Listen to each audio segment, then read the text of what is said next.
Good evening, viewers. This is Peter Greer with Greater Diversity News, and I'm here today with Dr. Stella Jeffries and my co-host, Gary McCants. Our podcast is entitled The Economic Liberation of Africa. And in regards to the podcast that we're doing, we're supporting the African Diaspora Development Institute and Dr. Eric Connor. Dr. Jeffries is one of our organizational leaders. And I'm going to ask you, Doctor, if you would introduce yourself, tell us a little bit about who you are, where you are, what you're doing, and how long you've been doing it. Anything else that you think is appropriate in that introduction? Yes, hi, everyone. My name is Dr. Stella Jeffries. My journey has been defined by a passion of healthcare, entrepreneurship, and community leadership. My education odyssey begins with a BSN degree at the University of Maryland, followed by a Master of Science degree from Catholic University, and culminated in a Doctor of Nurse Practitioner degree from Wharton University. Professionally, I wear multiple hats. I'm the founder and CEO of Affordable Healthcare Nurse Practitioner Clinic, where we strive to make quality healthcare accessible to all patients. Additionally, I serve as the founder and president of Lib Investment Group, LLC, spearheading initiative empowering economic growth in Liberia and beyond. And however, my commitment to bridging the gap between Africa and the diaspora extend beyond business experts. As the founder and CEO of the ADDI Marketplace and the president of the Liberia Diaspora Healthcare Task Force Incorporation, I'm dedicated to fostering unity and collaboration amongst the people of the African descent. Thank you, Doctor. You are also the chairperson of DMV. Would you tell us a little bit of what DMV is and how you all are functioning, where you came from, where you are, where you're going? Yes. So the ADDI DMV chapter, ADDI has multiple chapters within the diaspora. There's multiple chapters in the United States. There's chapter in China, there's chapter in Australia, there's chapter in Switzerland, multiple chapters within the diaspora. And ADDI, on the continent, they have what we call Africa House. So, which is where there's no chapters on the continent, but there are different offices on the continent. So within the DMV chapter, I am the chapter chair. What we do is we have Washington, D.C., Maryland, and Virginia, the tri-state, and we work to incorporate different aspects of the African diaspora connecting. Recently, we was able to bring Dr. Arikana to Washington, D.C. at Harvard University, where I spearheaded the African Arikana Excellent Award, where within the community we're giving multiple leaders, our Pan-Africanists, who have done a lot of great work within the African diaspora. We're able to acknowledge them and give them the award of the Dr. Arikana Excellent Award. And we also give Dr. Arikana the Lifetime Achievement Award for all that she have done in the diaspora and also on the continent. Thank you. ADDI is planning a trade mission. Is that not correct? I'm sorry, what is the question? ADDI is planning a trade mission? Yes. We are actually planning. Yes, I am the coordinator of that trip, the trade mission that we are going to Burkina Faso, the great Burkina Faso, with President Ibrahim Traoré. We are standing in solidarity with President Ibrahim Traoré on the great work that he's doing on the continent. So they're calling, Burkina Faso is calling home the African diaspora to come and connect and work with the people on the continent. as we all know that the brain drain is away from the continent, and we are the brain drains. We are going to go back and rebuild our continent country by country, and we're starting with we went to Ghana, and we did the Africa the expo in Ghana, and now we're going to connecting with President Traore and the people of Burkina Faso to bring investment and also different opportunities to the continent. And we're also going to be having they are having the National Culture Week. So we're going to experience the various culture activities that is happening in Burkina Faso. Thank you so much. Gary, you want to jump in and ask a few questions, and I'll get back in after you and continue. Sure, Peter. Thanks so much, and Dr. Jeffries, again, great meeting you. My question to you is, what are some of the greatest needs as we tour the continent economically? I know there are infrastructure concerns in certain parts of the continent. Obviously, you're in the healthcare industry, there's concerns there. And obviously, you may have some concerns about investments and raising capital. Can you talk a little bit about that? Yes. As we all know that the IMF, the World Bank, and all those, what we call powerhouses, they have given a lot of various loans to Africa, the various countries in Africa. And because of that, there's constraint on the leadership, the various head of states, to have to pay back those loans. And those loans have major interest. The interest is so high. It is not a fair game at all when it comes to Africa. And it is very difficult for Africa to rise above when you have huge debts, huge loans that you have to pay back, high interest. The United States can borrow from the IMF or the World Bank, and their interest is not as high as Africa. But Africans, like Dr. Arikana always stated, the Africans have paid those loans multiple times over. But because of how the system is set up to keep us down as a continent, to keep us from rising above, it has become a stagnant to our countries, the various countries. So that's why there's a lot of, you do not see the growth and development that is needed in the countries, the various countries. So if the IMF and all of those can be fair and say, let's go back and review those policies, those loans, review those contracts and say that Africa's, the countries have already paid those multiple times. And let's take out those heavy fine that is placed on Africa. And we'll see development, we'll see growth within our various countries in Africa. So I think it's got to start from there. It's got to start from lifting some of those sanctions that are put on the various countries, lifting some of those loans, and be fair, bring us on the fair playing field, so we all can be able to have the growth and development is needed in our various countries in Africa. Until then, we will continue to struggle and strive. The richest continent is the poorest because of all of those harsh conditions that is placed on our various countries, starting with the World Bank, the IMF, and all of those huge loans. So has there been some, and I'm quite sure there has, some economic impact analysis of, where the greatest needs are, even though that there are agreements in place with World Bank and the IMF, there's an opportunity to go back to the table just based on what the agreements are and the terms to renegotiate some of that. Is that being discussed, and how are you moving forward with that? I don't think that is being discussed right now, especially coming from the AU. I have not heard that the AU is discussing that, and I think it should come from the AU. But individual countries like Burkina Faso, like Mali, like Niger, they are now trying to pull back and say, we're no longer going to be indebted to you all. We're no longer going to continue to do business as usual. And unfortunately, they have to take it forcefully because nobody else is coming to the rescue of Africa and African countries. And our leaders, starting from the AU, who is supposed to be having the discussions, they are not discussing those things right now.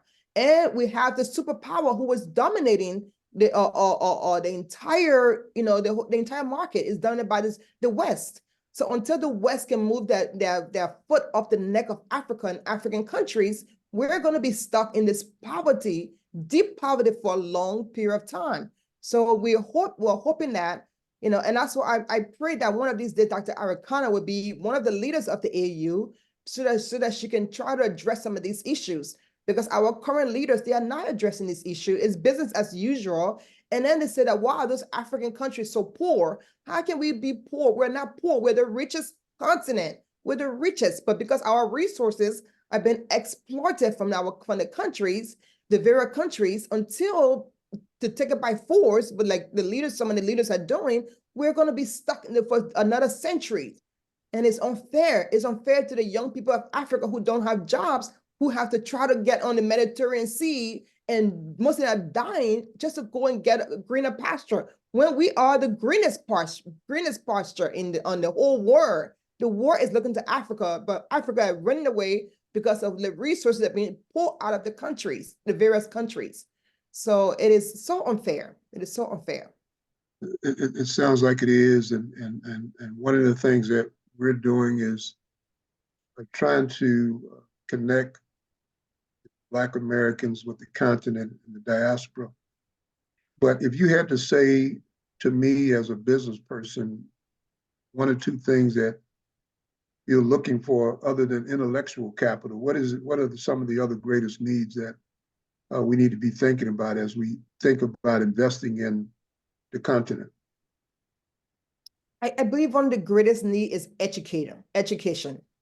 We must educate the people on the continent. We must educate each other. If we have our mindset, if we can change our narrative and start to think of us as a people, as on a development, that we need to develop ourselves, that we cannot be stuck in this mindset of waiting for the colonizer to come back and rescue us. Educate ourselves that we have so much power within ourselves to make a difference as African Americans, as Africans, as Black people, whether you're in the Caribbean, whether you're on the continent, whether you're here, wherever you are as Black people.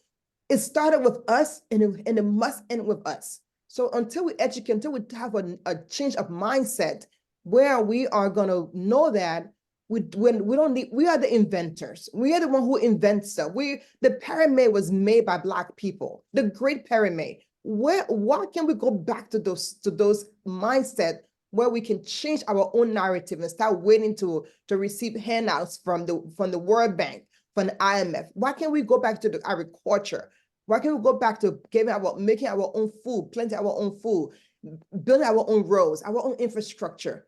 Again, I know it goes back to the finances, because we're too busy paying huge loans that we don't have the money to put into our own resources. So it's just a system that was meant to keep us as Black people down. Let me jump in for a moment. Gary, can I jump in for a moment and ask a couple of questions? Yes. Thank you. Sure, absolutely. Listen, Dr. Jeffries, where's home for you? You've told me when we were having a one-on-one. Tell us where home for you is, how long you've been here in America, and tell us a little bit about your African-based investments. Yes. So home for me is Liberia, West Africa.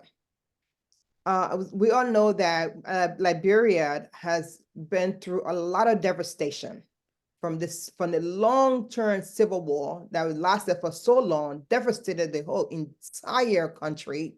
Many lost their lives, to Ebola that also crippled the healthcare system, through now COVID, and so many fragile infrastructure in the country right now. What I have done, and that's how we created we funded the Liberia diaspora, the Liberia Live Investment. We formed a Live Investment company, and this company is to help to revitalize the country through investment.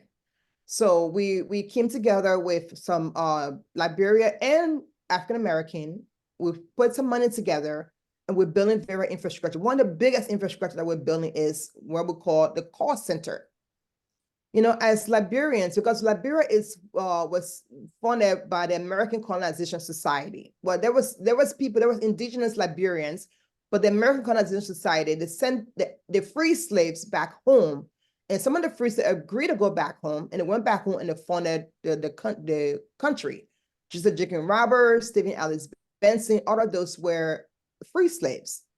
They went back home and funded Liberia was established. However, since 1847, Liberia is still in this primitive stage right now, due to the war, due to Ebola. So we the diaspora here, coming together to help build the infrastructure. So we funded a call center because Liberians, when we speak, our accent is not, it's pretty clear. So we want to be able to have an international call center where people can call and do business.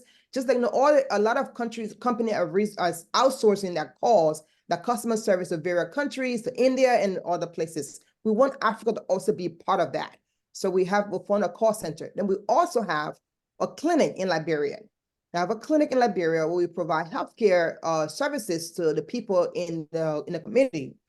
Then we also have two real estates where we have an Airbnb, where the Airbnb is when people are going, and we want to connect the Airbnb to ADDI, where we have an Africa House in Liberia as well, where when people go from here, they will be in the morning nice house where everything is in that house. They can, when they want to see the country in Liberia, they can use the Airbnb. Then we also have what we call a family resort. So we're building different infrastructure in the country so we can help to revitalize the country. And then we also have the Liberia Healthcare Task Force, where we work with the Minister of Health. From here, we send medications, we send supplies. We're able to send hospital beds. During the COVID, we send hospital beds. We send the PPE, which is the gown, the mask, all those different equipment that was needed during COVID. And then recently we sent also there was a tanker that exploded and a lot of patients got burned.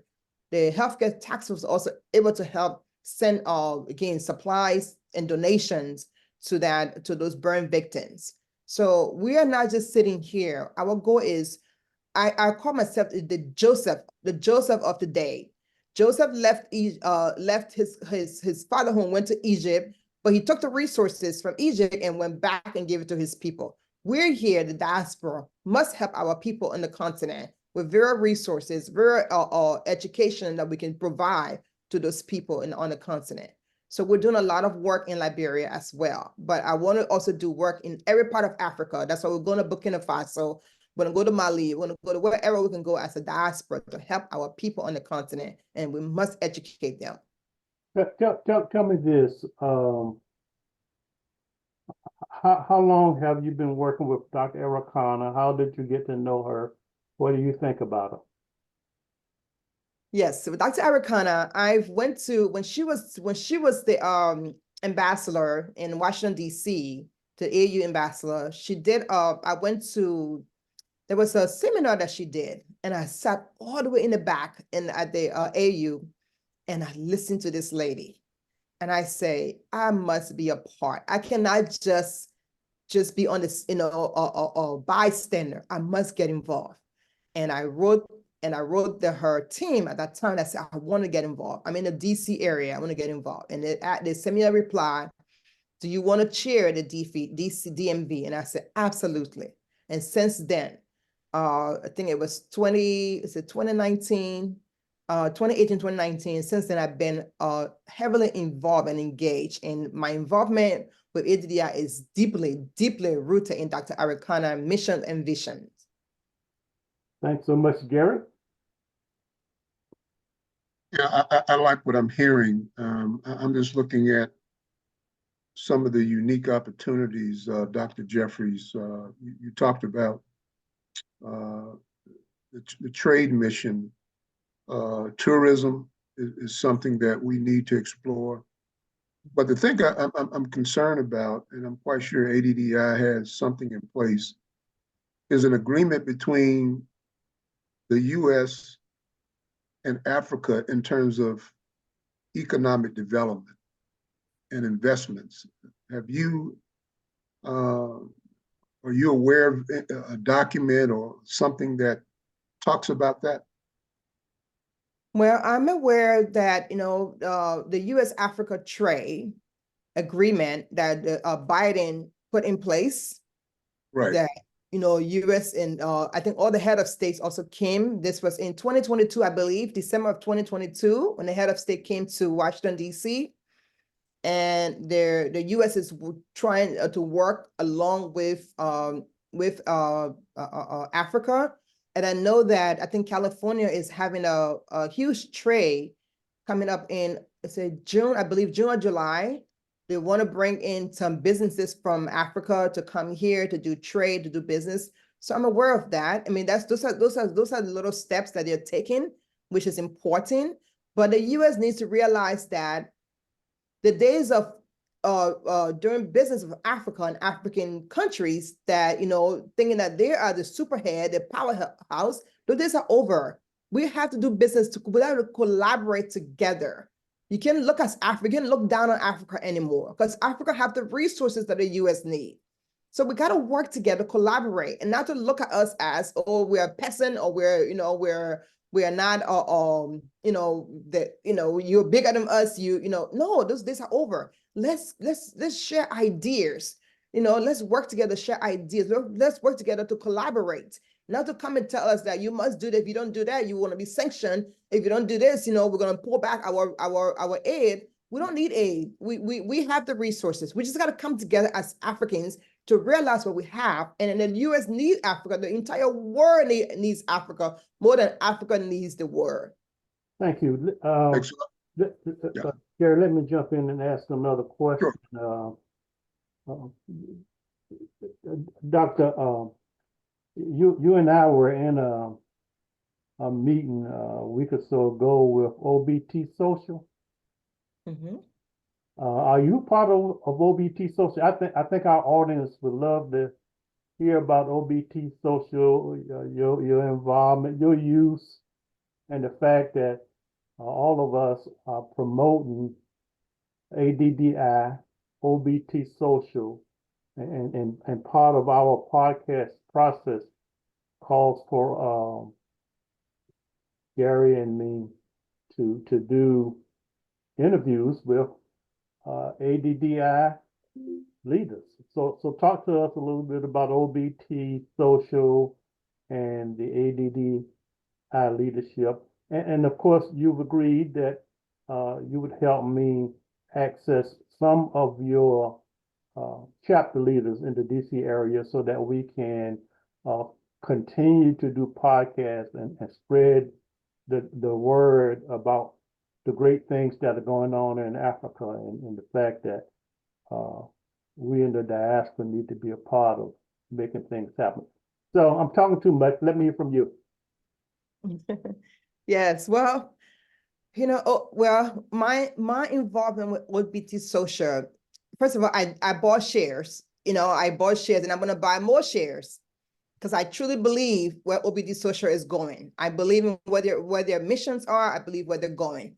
So I think the goal for OBT Social is to focus more on the continent, because right now the continent, we have the youngest population of all the various countries. Africa, the continent, has the youngest population, and those young people are striving for technology.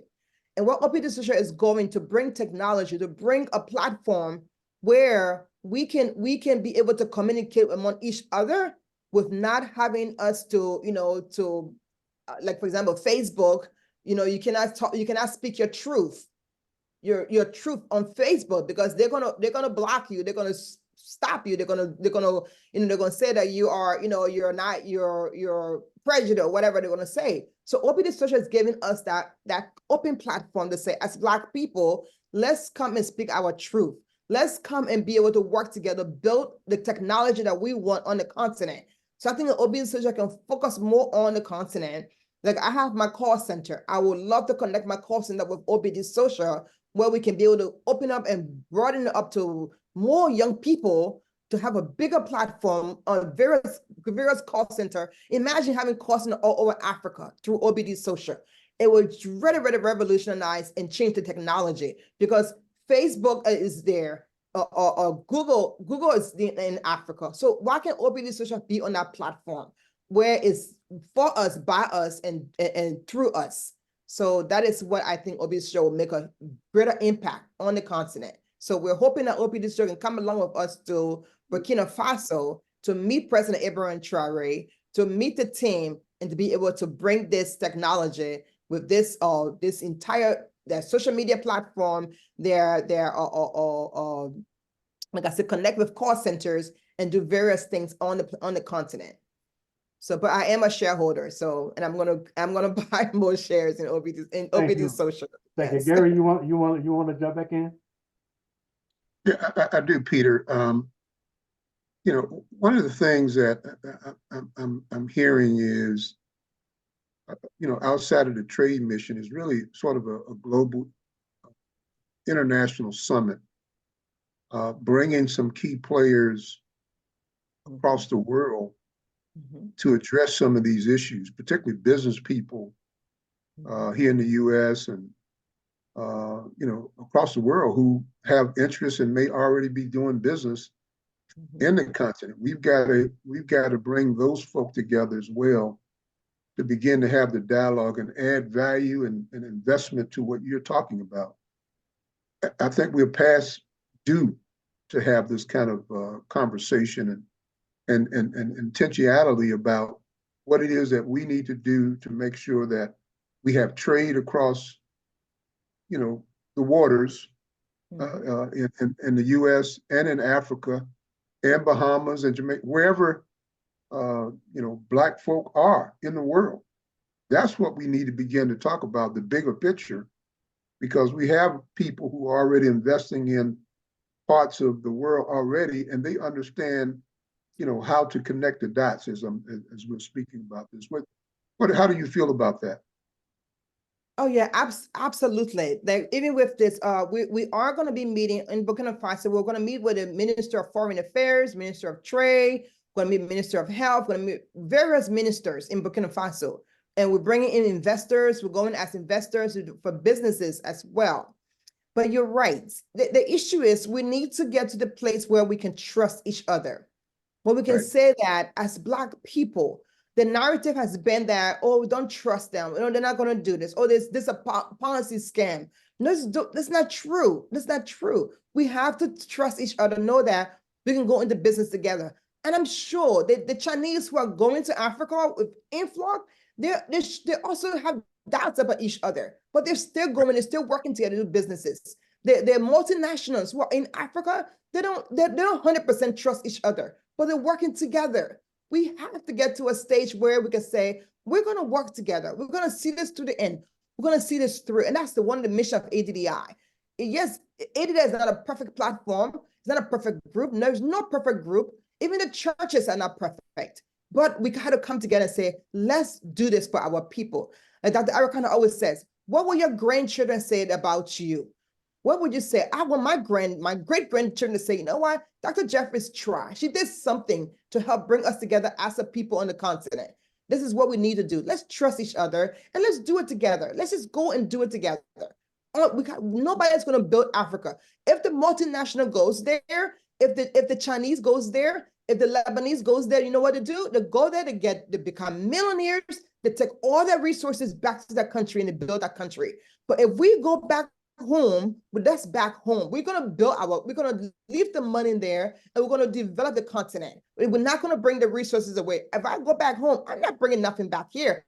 I'm going to leave it there and build infrastructure for the people to also be able to get economic growth and to build the country, build the families, you know, so they can have their own empowerment. So again, the multinationals are doing it. They're working together. They I'm sure they don't have 100% trust in each other, but they're working together. Let's come together as Black people and let's work together, starting with trusting each other. I would add too, Peter, that the politics of what's happening too, we've got to have a committee that focuses on how to bridge the gap with some of what Dr. Jeffers is talking about, which is the trust issue, but really understanding how to do business in Africa and connecting with the right people to do business. Because, I mean, just like the Chinese are investing in Africa right now, I'm quite sure they're having challenges, and people in Africa are having challenges with them. So how do we overcome some of that and find a way to resolve some of the differences and issues as it relates to growth and development in the continent, which is going to help U.S. It's going to help players in the U.S. as well. Let me ask her to add a couple of more points to her response and do a closing remark. There are two things that I want to add to what Gary is saying and ask you to respond to them. And again, thanks for sharing this time and your insight. How long is the trade mission going to last? For this trip, Burkina Faso? Yeah. Yes, we're going to be going from April 26th to May the 9th. And is there a website that has details about the trade mission somewhere where the public can hopefully dial in and join you? Yes, so if you go on, there's two websites where right now they're going to merge the website, but there is our ADDI.org. That's the ADDI website, and there should be a link on that website as of now that's going to be going directly to the to get information on this trade. Also, if you go to www.adddiburkinafaso.org, also you will be able to get the information. But they're going to be merging those two websites to have everything on on our adddi.org platform, where you can just go ahead and get the information for this entire the trip. Thank you. I know by personal experience that ADDI, all of its members are anxious to get our young people, our students, more involved in the fight for the economic liberation of Africa. Are you all going to have student involvement as a part of your trade mission? And if so, tell us a little bit about it. Yes, so I'm sure that you guys are aware that recently Dr. Arikana, Professor Pielo Lumumba, Mr. Peter Obi, and this young man went to Ghana to talk to the students, but the Ghanaian leaders, they stopped that, they blocked that for some reason. So we're planning on doing something similar in Burkina Faso, where Dr. Arikana, Professor Pielo Lumumba, and some other people will be able to speak to the youth of the students in Burkina Faso. So the goal is that we must get, like I said, Africa right now has the largest population of the youth and the students. So we might get them, we got to get them involved. We must get them involved into what is happening, because those are the future generation of Africa. Let me make a quick comment, Gary, then I'm going to throw it back to you, and then we're going to see if we can't get Dr. Jeffers to wrap it up. We don't want to be too much of an imposition. If you all, while you're there in Africa, remember Greater Diversity News, grab me a student or two so that we can do a podcast with them and help our students reach out to one another and hopefully build a model kind of student initiative that bring together Black students worldwide for a new Black student movement. So think about me while you're there. Know that I would love to interact with some students and help promote what it is that we are all committed to. Gary, if you make a comment, then we'll ask Dr. Jeffers to do some closing remarks. Thanks, Peter. Dr. Jeffers, certainly appreciate the opportunity to talk with you today. And one of the things we might want to look at, particularly in North Carolina, is maybe a satellite office that focuses on economic development and business relations, Peter and Dr. Jeffers, as it relates to Africa, and really follow these trade missions, because if we can, gain, some success with what's going on, this could be an opportunity to create a platform and an infrastructure here where we're doing business, across the pond and back and forth with business people and business persons who have interests, and really track what's going on as it relates to some of the investments and conversation as it relates to the students with HBCUs here, because we need to have trade missions there as well. Doctor? Okay, so I wrote something I just want to read for my closing remarks, if that's okay. Please, by all means. Okay. My involvement with ADDI is deeply rooted in Dr. Arikanan's mission and vision. The African Diaspora Development Institute is a beacon of hope, aiming to connect Africa with the world and vice versa. Recognizing the pivotal role of the diaspora in Africa development, ADDI strives to promote unity, education about investment opportunities, and advocate for the African continental free trade. Having realized the economic implication of the African diaspora exodus, I am driven to pave the way for their active participation in Africa growth. As Africa head of states call for the returns of the diaspora to build the Africa we envision, I stand firm in my mandate to empower and mobilize people of African descent worldwide. In addressing issues such as world leadership, ranking, and economic liberation of Africa, I firmly believe that collaboration and empowerment are key. My involvement in the ADDI in the DMV area and upcoming ADDI Burkina Faso trip highlight my commitment to grassroots engagement and global collaboration.